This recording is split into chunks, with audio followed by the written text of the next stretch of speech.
Bonjour. Voyons pour ce dernier enregistrement un élément tout à fait concret de la vie d'un disciple, à savoir comment prier pour les âmes qui s'approchent de Dieu. Voici quelques pistes apportées par Franck Alexandre.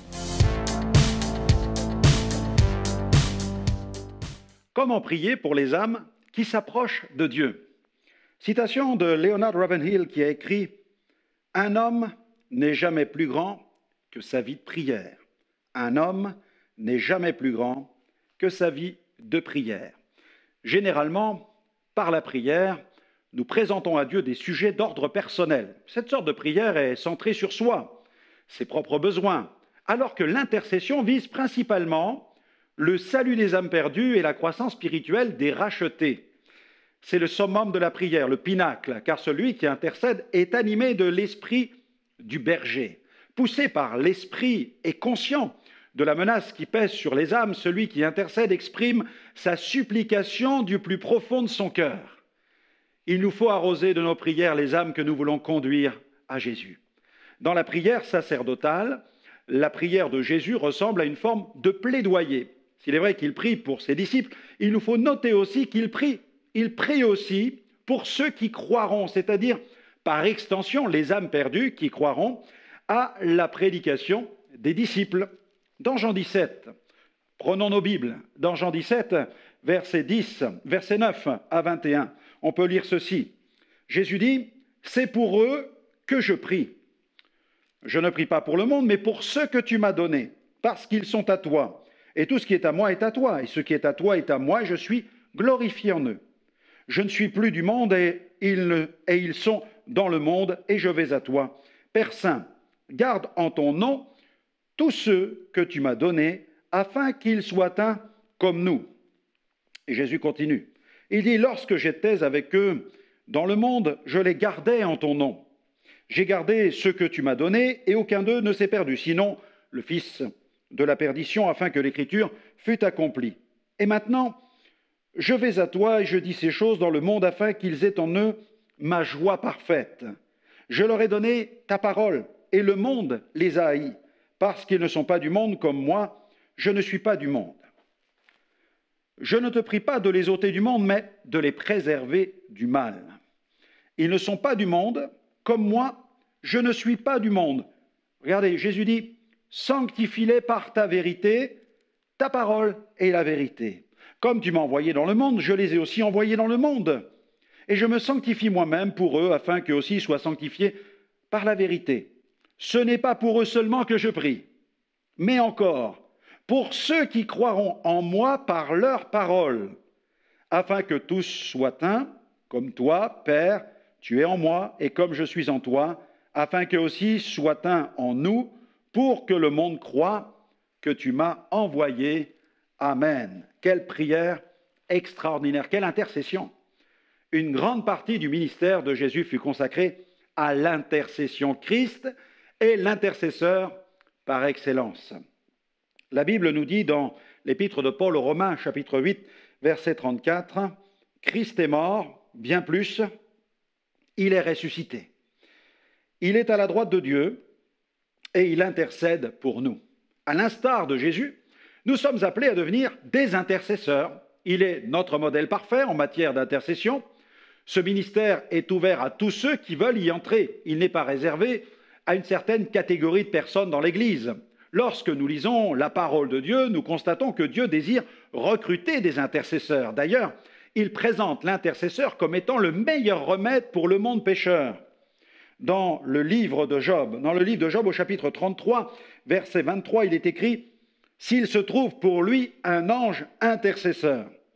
Dans le livre du prophète Ézéchiel, chapitre 3, verset 17, « L'Éternel établit le prophète comme une sentinelle sur la maison d'Israël. » Il est écrit « Fils de l'homme, je t'établis comme sentinelle sur la maison d'Israël. Tu écouteras la parole qui sortira de ma bouche et tu les avertiras de ma part. » De même, dans ce livre, Ézéchiel, toujours chapitre 22, verset 30, cette fois-ci, l'Éternel lance un appel vibrant, car il cherche un homme qui se tienne sur la brèche. Voilà ce qu'on lit. « Je cherche parmi eux un homme qui élève un mur, qui se tienne à la brèche devant moi en faveur du pays, afin que je ne le détruise pas, mais je n'en trouve point. » Moïse, à un certain moment de sa vie, s'est tenu comme intercesseur sur la brèche causée par les péchés de la nation d'Israël. Dans le psaume 106, verset 23, Dieu parle de les exterminer, mais Moïse, son élu, se tint à la brèche devant lui pour détourner sa fureur et l'empêcher de les détruire. Cependant, pour réparer les brèches causées par la multitude des péchés des nations de la terre, Dieu a suscité le réparateur par excellence, Jésus, le Fils de Dieu. Le prophète Ésaïe, annonçant la venue du Messie d'Israël et sauveur de l'humanité, a prophétisé au sujet de Jésus en ces termes: « On t'appellera réparateur des brèches ». Ainsi, il y a 2000 ans, Dieu a pourvu lui-même en nous envoyant le grand réparateur des brèches. Il a envoyé sur la terre son Fils unique, Jésus-Christ, afin qu'il donne sa vie sur la croix pour les péchés de l'humanité et qu'il accomplisse parfaitement la rédemption. Et la rédemption est la source de toute véritable intercession.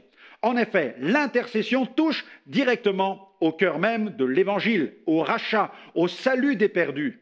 L'intercession est exclusivement chrétienne, car seuls les rachetés, c'est-à-dire ceux qui ont échappé à la perdition en recevant le salut gratuit en Jésus-Christ, peuvent recevoir dans leur cœur le fardeau des perdus. Ils ressentent profondément ce poids qui pèse sur leur cœur et sont animés d'un sentiment d'urgence. Le chrétien authentique est un réchappé, un survivant, un gracié. Il lui faut partir en mission pour sauver le monde et faire connaître l'amour divin. Ce fardeau étreint le témoin de Christ, le pousse à annoncer le message de la rédemption et le conduit à prier selon l'esprit de la rédemption. Paul ne parlait-il pas de cet amour de Christ qui le pressait à annoncer l'Évangile? C'est cet amour qui inondait sa vie de prière pour les âmes. C'est cela la véritable intercession. Nul ne peut recevoir ce fardeau qui consiste à prier pour les perdus, à moins d'avoir soi-même échappé à la perdition. Dans l'Apocalypse, dans le livre de l'Apocalypse, au chapitre 1er, versets 5 à 6, nous trouvons cette merveilleuse affirmation qui déclare que nous sommes un royaume des sacrificateurs à celui qui nous aime. Versets 5 à 6 du chapitre 1er. À celui qui nous aime, qui nous a délivrés de nos péchés par son sang et qui a fait de nous un royaume des sacrificateurs pour Dieu son Père. À lui soit la gloire et la puissance au siècle des siècles. Amen. L'apôtre Paul a souvent insisté sur l'importance de l'intercession. D'ailleurs, au jeune serviteur Timothée, il a dit, dans 1 Timothée 2, verset 1er, « J'exhorte donc avant toute chose à faire des prières, des supplications, des requêtes, des actions de grâce pour tous les hommes. » Dans le livre des Actes des Apôtres, au chapitre 13, versets 2 à 3, nous constatons que le Seigneur appelle à une mission particulière des hommes qui se tiennent dans la prière pendant qu'ils servaient le Seigneur dans leur ministère. Acte 13, versets 2 à 3. Dans leur ministère et qu'ils jeûnaient, le Saint-Esprit dit « Mettez-moi à part Barnabas et Saul pour l'œuvre à laquelle je les ai appelés. » Après avoir jeûné et prié, ils leur imposèrent les mains et les laissèrent partir. Ce fardeau en faveur d'une personne, qu'elle soit chrétienne ou non, qui pèse sur le cœur de l'intercesseur, doit le conduire à prier suivant certains objectifs. Le but ultime de l'intercession en faveur d'une personne vise à réclamer pour elle une plus grande communion avec Dieu. D'ailleurs, la Bible nous rappelle ceci dans Amos, c'est le prophète Amos, chapitre 5, versets 4 à 6, « Connaissez l'Éternel et vous vivrez. » Il n'y a pas de plus grande demande, de plus grande prière en faveur d'une personne que celle-ci. Demander qu'elle connaisse l'Éternel afin qu'elle vive. Conduire les âmes à la connaissance de Dieu, c'est la mission de l'Église. Cette mission doit s'inscrire dans l'intercession. L'intercession fait partie de cet arsenal qui permet à l'Église de remplir sa mission. Demandons le meilleur pour les personnes en faveur desquelles nous prions. Demandons qu'elles connaissent réellement le vrai Dieu. Mon épouse et moi avons le privilège d'avoir des intercesseurs qui prient chaque jour pour nous. Un de ces intercesseurs est une amie de longue date et elle nous connaît et elle supporte vraiment notre ministère dans la prière depuis bien des années. Et plusieurs fois par an, il lui arrive de nous écrire et de partager ce qu'elle a vécu, ressenti et éprouvé à notre sujet dans des moments d'intercession. C'est à chaque fois surprenant de lire ce qu'elle écrit. En lisant ces lettres, nous réalisons combien le Saint-Esprit lui fait partager nos fardeaux, nos luttes et nos combats. Elle participe en quelque sorte au défi de notre ministère, elle les porte avec nous et surtout, elle nous aide à les porter. Je vous invite donc à découvrir les différents objectifs de l'intercesseur, celui qui intercède pour une âme qui cherche Dieu.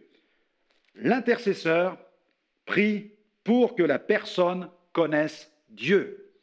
Qu'une personne soit chrétienne ou non, sa destinée dépend de sa connaissance de Dieu. Pour la personne non chrétienne, sa vie éternelle en dépend. Pour celle qui est chrétienne, c'est sa vie spirituelle.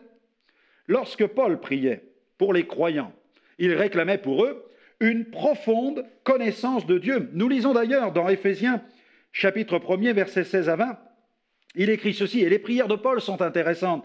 Il nous dit « Je ne cesse de rendre grâce pour vous, faisant mention de vous dans mes prières, afin que le Dieu de notre Seigneur Jésus-Christ, le Père de gloire, vous donne un esprit de sagesse et de révélation dans sa connaissance, et qu'il illumine les yeux de votre cœur, pour que vous sachiez quelle est l'espérance qui s'attache à son appel, quelle est la richesse de la gloire de son héritage qu'il réserve aux saints, et quelle est envers nous qui croyons l'infinie grandeur de sa puissance se manifestant avec efficacité par la vertu de sa force. Il l'a déployée en Christ, cette force, en le ressuscitant des morts et en le faisant asseoir à sa droite dans les lieux célestes. Amen. Même si quelqu'un marche avec Dieu depuis des années, il ne doit surtout pas croire qu'il a épuisé toutes les ressources de la connaissance de Dieu. Notre soif de communion, notre soif de connaître Dieu sont déterminantes quant à la manière dont nous allons vivre notre vie chrétienne. La connaissance de Dieu demeure donc le chemin par excellence qui mène à une vie spirituelle plus profonde, une vie spirituelle abondante. Continuons. L'intercesseur prie pour que la personne reste fidèle à Dieu. Celui qui intercède éprouve un profond chagrin lorsqu'il voit rétrograder les personnes pour lesquelles il prie. L'intercesseur porte réellement un fardeau. Il se sent vraiment impliqué dans la vie de la personne pour laquelle il intercède. Quand Jésus intercéda pour l'apôtre Pierre, il pria pour que sa foi tienne bon. Prions pour que leur foi tienne bon. Dans Luc 22, versets 31-32, « Simon, Simon, Satan vous a réclamé pour vous cribler comme le froment. Mais j'ai prié pour toi, afin que ta foi ne défaille point. Et toi, quand tu seras converti, affermis tes frères. Seigneur, lui dit Pierre, je suis prêt à aller avec toi, et en prison, et à la mort. » Et malheureusement, la suite des événements nous montrera que la foi de Pierre va défaillir, mais le Seigneur va le rattraper. Jésus a prié pour que Pierre reste fidèle à Dieu. Il discernait, il percevait déjà les difficultés qu'allait traverser son disciple. C'est pourquoi il l'a soutenu par la prière. À cette intercession, Jésus ajouta une parole d'encouragement, une parole prophétique. Cette parole inspirée, adressée à Pierre, nous montre aussi combien l'intercession peut porter la marque non seulement de l'inspiration, mais aussi de la révélation. L'intercesseur prie pour que la personne connaisse la volonté de Dieu. Lorsque l'intercesseur prie pour une personne et que cette personne marque un temps d'arrêt dans sa marche avec Dieu, l'une des raisons est souvent celle-ci, le besoin de connaissance de la volonté de Dieu. L'Esprit fait souvent ressentir ce coup d'arrêt à l'intercesseur. Paul ressentait cette nécessité de prier dans ce sens. Encore une prière de Paul dans Colossiens chapitre 1er, versets 9 à 11.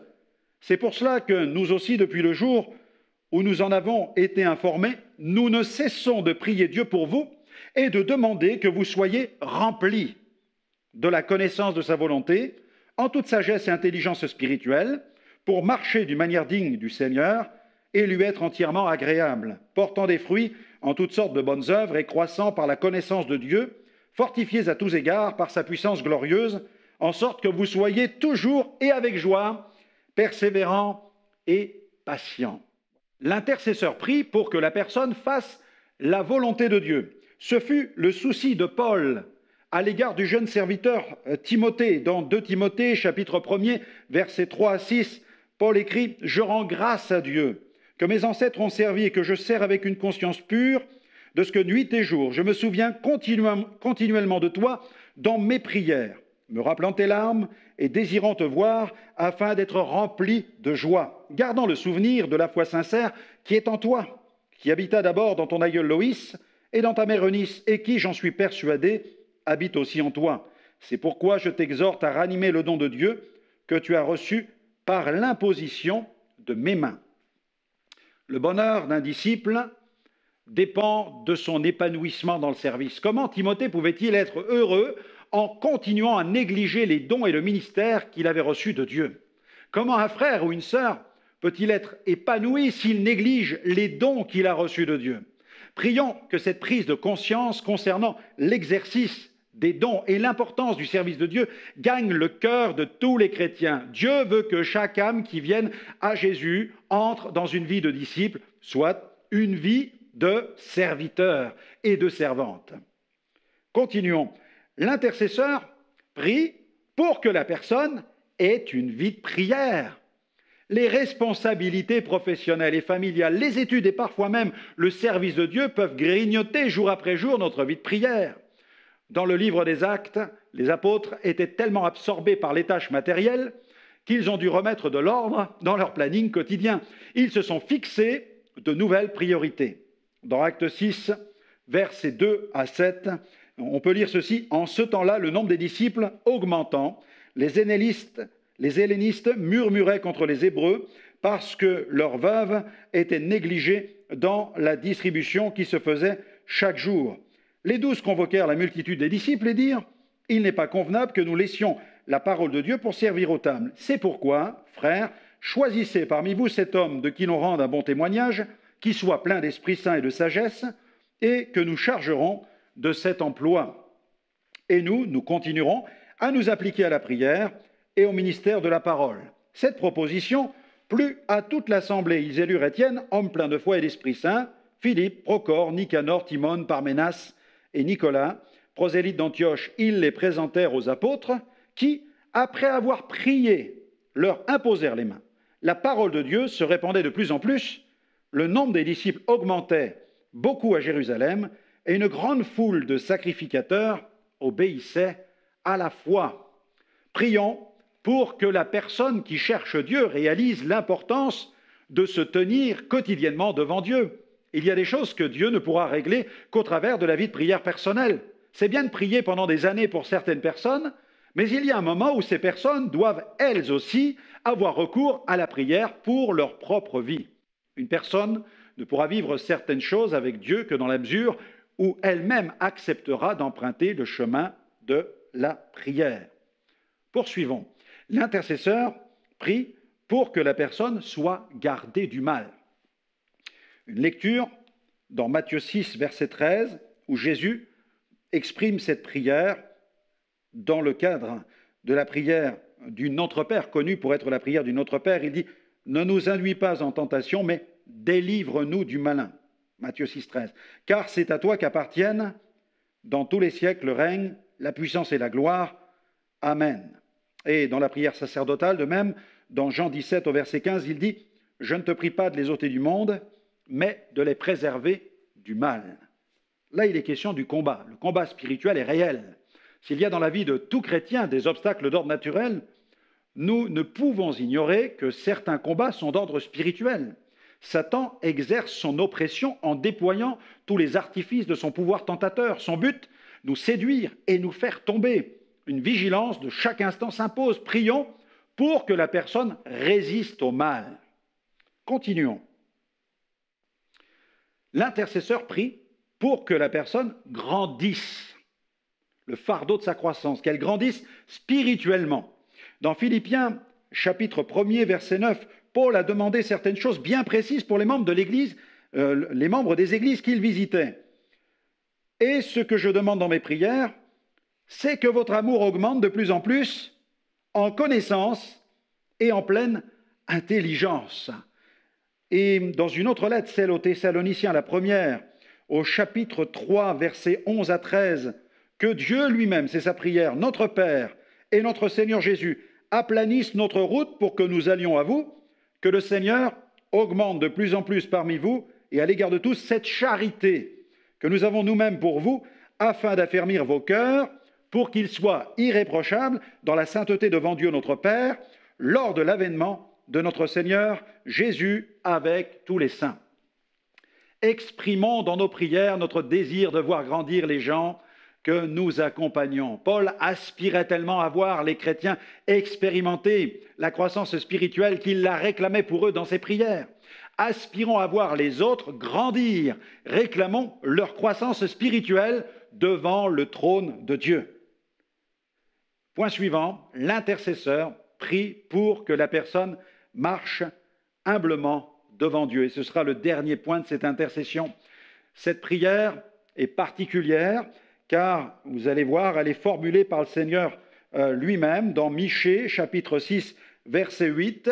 « On t'a fait connaître, ô homme, ce qui est bien et ce que l'Éternel demande de toi. » C'est la prière de Dieu, le désir de Dieu, l'aspiration de Dieu. C'est que tu pratiques la justice, que tu aimes la miséricorde et que tu marches humblement avec ton Dieu. Un peu de levain fait lever toute la pâte. L'orgueil précède la chute. Celui qui raidit le cou sera brisé promptement. Que celui qui se croit debout ne prenne garde de tomber. Autant de textes de la parole de Dieu qui nous exhortent à marcher humblement. Si je réclame la croissance spirituelle pour une personne, je ne dois pas oublier de réclamer une saine croissance spirituelle, c'est-à-dire une croissance dans l'humilité. Je dois prier pour que ce nouveau potentiel spirituel acquis ne devienne pas pour cette personne une occasion de chute. Je prie que la personne apprenne à gérer intelligemment la bénédiction sous toutes ses formes, matérielles, sociales ou spirituelles. Que la bénédiction de Dieu ne l'éloigne jamais de Dieu lui-même. Que la bénédiction de Dieu ne l'éloigne jamais de Dieu. Prions pour qu'elle marche humblement. Alors, retenons tous ces points, et lorsque nous prions pour les âmes, ne manquons pas de présenter toutes ces prières, toute cette intercession devant le trône de la grâce, car nous savons que le Seigneur a promis d'intervenir et de nous secourir dans tous ces besoins. Que Dieu vous bénisse. Prions pour toute nouvelle personne afin qu'elle devienne un véritable disciple, affermi, confirmé et capable de faire un nouveau disciple. C'est ce que Jésus nous demande. Laissons-nous modeler selon son image et construisons avec son aide le royaume de Dieu. Soyez bénis abondamment et à très bientôt pour d'autres enseignements.